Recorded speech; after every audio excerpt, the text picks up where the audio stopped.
All right, let's talk a little politics now, and it's hard to believe, but Election Day, 3 months here from this coming Monday, or put it another way, just 97 days from where we speak here. Now, no movement in our poll average. President up just a couple points over Mitt Romney. We know how fast these numbers can change, but President's lead in Electoral College, if you believe some of the numbers, and I put a lot of stock in Nate Silver, who's put these up more specifically, he says the lead has expanded, more blue than red here when you're filling in the states. He's up 56 points, Barack Obama is, and just 23 electoral votes from a victory on election night if you consider what's a hard blue, soft blue, and vice versa on the Republican side. Now, the reason for that gain, a lot of people are asking, where's it coming from? Well, a new poll of 3 key swing states here that both candidates have spent a lot of time and money in show that President Obama, he's clearly in the driver's seat, and this is even outside the margin of error, Andrew. Yeah, it is, Rich, and we're talking about big numbers in big states from a combination of big pollsters. Quinnipiac teaming up with CBS and The Times. Poll of likely voters, that's a better read of who's going to cast a ballot on November 6th.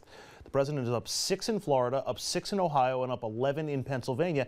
And notice the president's numbers in all 3 are above 50%. That's your magic number. It's a key measurement in any poll, Rich, even 3 months out from an election. Now, Dom, I know you like to blow off polls, et cetera, here, really but do. Historically, these things, when the guys hit, as Andrew stressed, 50, when you're 3 months out from an election, they're almost always right. Now, maybe the margin will get tight or whatever, but 11 points in Pennsylvania and 6 points in each of, Ohio and Florida. Romney's got to get at least one of those, if not 2, by most counts here to win. How much trouble is that for him? I mean, these are manufacturing states. Florida, not as much, I grant you, but certainly Pennsylvania and Ohio are. Well, remember, Richard, I'm not a big poll guy, as you just said. And a poll is just a snapshot at any given time. Those numbers are going to change drastically. There's good news for the president and a little bad news. Here's the good news. Andrew referred to the 50% threshold. For any incumbent, any person that's in office that hits 50%, that's the measure when you can exhale. Whew, I'm safe a little bit.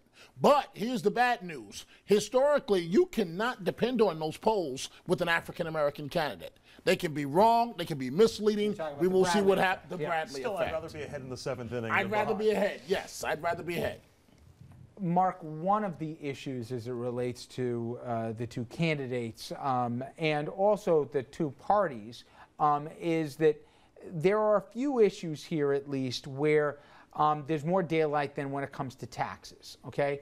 And Andrew, we've got here, I guess, more numbers out, and I'm curious what Mark's take on it is as to the new plans that are laid out. Yeah, well, Mitt Romney on taxes, he's got one message. It's basically lower tax rates are always better for the economy. He wants to lower them below the level set by former President Bush. Here's the thinking: lower taxes is better for business, and that means more jobs. Now, the merits of that thinking notwithstanding, Romney's proposed a series of changes to the tax rates that you and I and everybody else will pay. And here's President Obama today giving his take on the Romney tax proposals. He's not asking you to contribute more to pay down the deficit.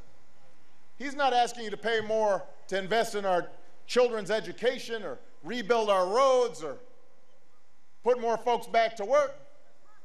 He's asking you to pay more so that people like him can get a big tax cut.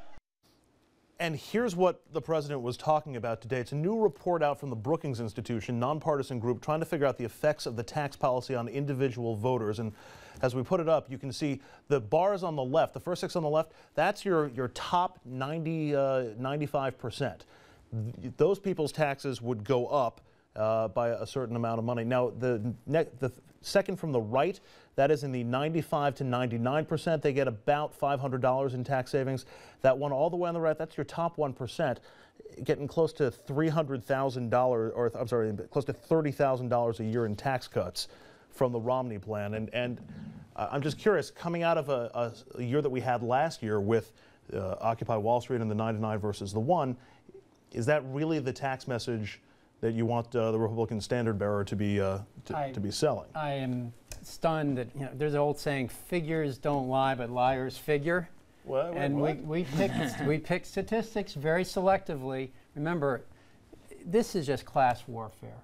The economy's hurting. The most liberal Keynesian economics say, do not raise taxes during a deep, and I believe we're still in the Keynesian economics say, do not raise taxes during a deep and I believe we're still in the wake of a depression. But he's looking to cut taxes. And he wants to cut taxes, and the president wants to raise taxes. On the top 1%. Do you think, Mark, it's going to be culled down to Romney will win if he can say he wants to raise them and I want to cut them, and Obama wins if he says 1% make out like bandits here, the rest of us get hosed, and he makes it about whoever can define that more articulately, you think wins? I think they're in the problem definition stage right now, and it's important, but I think at the end of the day, Americans will step back and say, we don't believe in this class warfare. We're all in this together. We want a fairer, simpler tax code. We understand that 50% don't even pay income tax, right? That is already a very progressive income tax, an already very progressive tax system. We need to get out of the way of business and regulations and taxes and let them flourish for a while.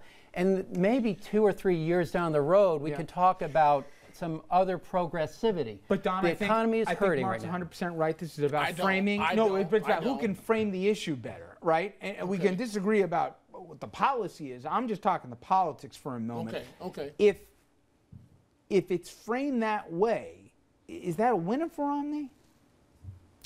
Perhaps as I've said all along, this election is a referendum on President Obama. But I think President Obama has a winning message when every time Mitt Romney says exactly what you've said, and Obama's retort, his response is, that's what got us in this mess to begin with. Do you know what the GDP was in the last quarter? 1.5%.